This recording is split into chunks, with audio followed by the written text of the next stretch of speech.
que tu veux recevoir quelque chose de sa part. Que sa parole vienne transformer quelque chose en toi ce matin. Le thème de ce matin, c'est Dieu regarde au but de nos prières. Il y a des prières qui plaisent à Dieu. Alléluia. Quand tu formules une prière, l'intention de cette prière. Alléluia. Est-ce que quelqu'un me suit? Que feras-tu avec ce que tu demandes? Les prières qui plaisent à Dieu sont les prières qui disposent Dieu à te bénir au-delà de ton entendement. Alléluia. L'objectif premier de Dieu est que nous héritons du royaume des cieux. On nous emmène à faire la part des choses. On nous emmène à apaiser ce qui est utile et ce qui n'est pas utile. Tout m'est permis, mais tout ne m'est pas utile. En tant qu'enfant de Dieu, Dieu veut que nous recherchions ce qui est utile. Alléluia. Ce matin, nous allons prendre le livre de Matthieu. Matthieu chapitre 6 à partir du verset 19. Il dit, ne vous amassez pas des trésors sur la terre. Dieu est en train de nous faire comprendre ici qu'il y a des trésors sur la terre. Parce qu'on dit trésor, on parle de ce qui est précieux, de ce qui est bon, de ce qui est luxueux. Alléluia. Il y a des trésors sur la terre. Ce sont des trésors bizarres. Alléluia. Alléluia. Tu as une grosse maison, on peut venir brûler ta maison. Alléluia. Tu as les biens du monde, on peut te les arracher en un seul jour. Alléluia. Le Seigneur nous fait connaître ici la différence entre les trésors du ciel et les trésors de la terre. Alors il nous dit que les trésors de la terre là, il n'y a rien dedans. Et au verset 21 il dit, car là où se trouve ton trésor, là aussi se trouve ton cœur. Les trésors qui sont dans le ciel ne peuvent pas être détruits. Les trésors qui sont dans le ciel ne peuvent pas être volés, ne peuvent pas être percés. Alléluia. Veux-tu réellement aller au ciel? L'objectif de Dieu pour nous, c'est d'aller au ciel. Mais veux-tu réellement aller au ciel? Pour pouvoir faire des choix de Dieu, tout dépend de ta vision, tout dépend de ton objectif. Alléluia. La Bible nous parle de l'œil. Alléluia. À partir de ton œil, tu peux discerner une chose pour voir si c'est bon ou bien si c'est mauvais. Qu'est-ce que ton œil veut toucher? Qu'est-ce que ton œil veut apprécier? Il nous interpelle à avoir une vision céleste. Et c'est le premier objectif de Dieu pour nous délivrer de ce monde qui est déjà jugé. Et il est en train de nous montrer ici comment est-ce que nous devons nous approcher de lui. Comment est-ce que nous devons prier. Dieu est dans les cieux et maman est sur la terre. Mais ceux qui s'efforcent pour amasser les choses dans le ciel sont en train de servir qui? Jésus. Alléluia. Attends, nous devons nous efforcer à chercher les trésors qui sont dans le ciel. Alléluia. Sortons de la chair. Dis à ton voisin, sortons de la chair. Sortons de la chair. Sortons de la chair. Sortons de la chair. Aimons Dieu. Aimons Dieu. Frères et sœurs, nous ne devons pas nous inquiéter. Alléluia. Tu as déjà vu l'oiseau faire chant? Mais c'est eux qui ont fini à manger le chant des gens. Alléluia. Qui les envoie manger vie là? C'est pas Dieu. À plus forte raison, toi qui l'as créé, il t'a donné le souffle de vie, il t'a créé à son image et à sa ressemblance. Pourquoi est-ce que tu veux t'inquiéter de ce que tu vas apporter demain? T'inquiéter de la maison dans laquelle tu vas dormir. Pourquoi est-ce que tu veux t'inquiéter de la voiture que tu vas rouler? Pourquoi est-ce que tu veux t'inquiéter de la vie, de la condition dans laquelle tu te trouves? Alléluia. Tu ne savais pas que tu allais exister. Tes parents t'ont mis au monde. Un couple, tu es là, tu vis, tu respires. Tes parents, tu as mis le fardeau sur eux de s'occuper de toi. Ils vont te donner à manger. Ils t'ont mis à l'école. D'autres même ont refusé d'aller à l'école. D'autres ont voulu aller à l'école mais n'ont pas eu la grâce d'aller à l'école. Alléluia. Ils t'ont mis à l'école. Puis tu as mangé. Tu étais dans leur maison. Jusqu'à présent même là, tu es encore dans leur maison. Et ils ont le fardeau de s'occuper de toi. Ils n'ont pas eu la grâce d'avoir parents. Ils sont dans les rues. Alléluia.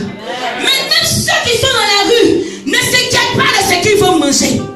Ils savent qu'il faut avoir mangé pour manger. Alléluia. Tu te plains pourquoi? Tu t'inquiètes pourquoi? Le Seigneur dit de ne pas s'inquiéter ce matin. Il dit ne t'inquiète pas.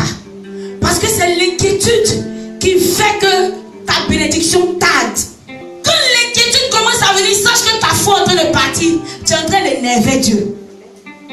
Dieu, nous ne devons pas nous comporter comme les païens. Nous ne devons pas rechercher l'argent. Ceux qui suivent les richesses de ce monde sont les païens. Alors, commence à identifier dans ta vie là. Tu luttes pour quoi?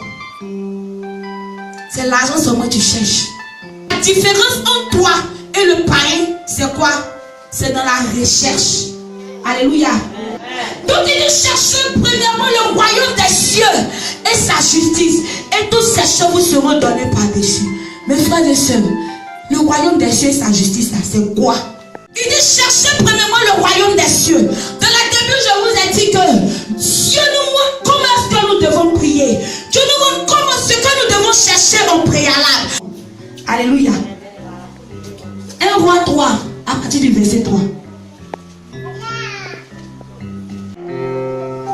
Mes frères, mes sœurs, voici le royaume des cieux et sa justice. Salomon n'a pas cherché pour lui la gloire. Salomon n'a pas cherché tout cela. Alléluia. C'est ce que Dieu veut qu'on recherche aujourd'hui. Cherchez la sagesse et l'intelligence. Alléluia. Alléluia. La sagesse est égale à l'argent.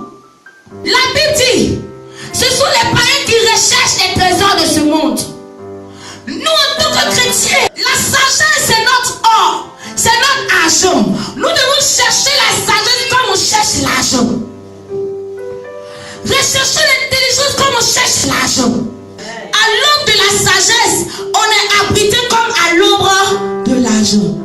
Alléluia. Donc, il y a des prières qui plaisent à Dieu. C'est-à-dire quand tu pries, tu dois prier de telle sorte que ta prière doit être la volonté de Dieu. Les prières que tu vas faire selon le mandat de Dieu sur ta vie, selon l'appel de Dieu sur ta vie. Toute prière que tu vas faire à Dieu dans le but de satisfaire tes passions, de satisfaire tes désirs, seront sans suite. Alléluia. Tu vis dans la fornication, tu vis dans la masturbation, tu vis dans la méchanceté. Ce que tu attends de Dieu, tu ne l'auras pas. Il dit, vous convoitez. Discours, tu es dedans. Discours, tu es dedans.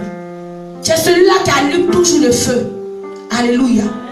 Étant dans le péché, sans chercher la justice de Dieu, tu n'obtiendras rien de Dieu.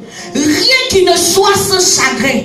C'est la bénédiction de l'Éternel qui enrichit. Et il ne l'a fait suivre d'aucun chagrin. Alléluia. Cherchons à avoir le caractère de Dieu. Cherchons à marcher avec les principes de Dieu. Alléluia. Alléluia. Alléluia. Alléluia. Qualité de vie. Homme, femme de principe. Homme, femme de condition. Par-dessus, viens ce que ton cœur désire. Alléluia. Alléluia. Alléluia. Et Dieu te bénit sans chagrin. Il y a des gens dedans dehors. Alléluia. Il y a des bénédictions qui sont venues dans leur vie. Mais il y a beaucoup de chagrin dedans. Alléluia. Il y a du chagrin. Je veux t'annoncer quelque chose. Quand tu te répands, que tu reviens, Jésus-Christ te restaure. Jésus-Christ te restaure. Alléluia. Donc la condition pour pouvoir chercher le royaume de Dieu, vous savez c'est quoi? C'est qui pousse l'homme à mettre Dieu en premier plan. Et au dernier plan de sa vie, vous savez c'est quoi? L'amour. Lorsque nous avons lu 1 Roi 3, la Bible dit quoi? La Bible dit Salomon aimait l'Éternel. Salomon est parti où on fait des sacrifices. Le Seigneur va se révéler à lui pour lui dire, mon enfant, dis-moi ce que tu veux que je te donne. Aïe, aïe, aïe, aïe, aïe, aïe. À cause de ton amour pour Dieu, cela doit te pousser à te sacrifier. Et c'est cet amour qui va te conduire dans la recherche de sa justice.